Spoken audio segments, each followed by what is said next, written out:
खामोशी में तेरा ख्याल बोलता है, दिल के सुनसान कमरों में एक सवाल बोलता है।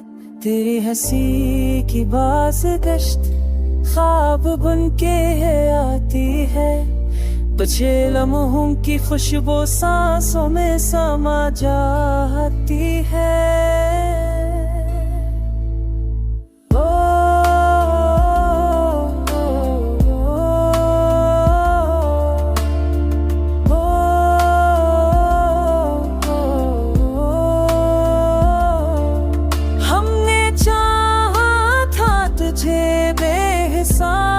चाहत से पर वक्त ने जुदा कर दिया हमें अपनी आदत से।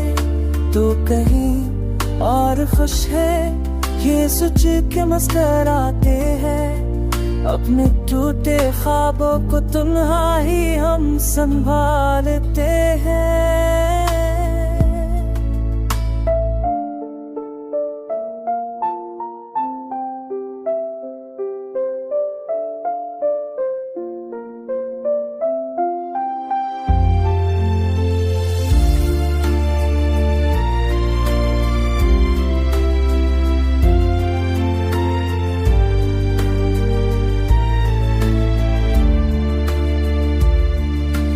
इश्क भी अजीब है, दर्द में सुकून देता है, जख्म दे के सीने पर खुद ही मरहम रख देता है।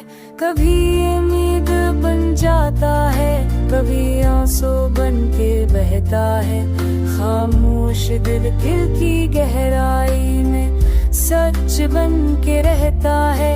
अगर रोते आओ किसी दिन ये दिल वही मिलेगा, तेरी एक नजर पर फिर से सब कुछ भूलेगा। ना शक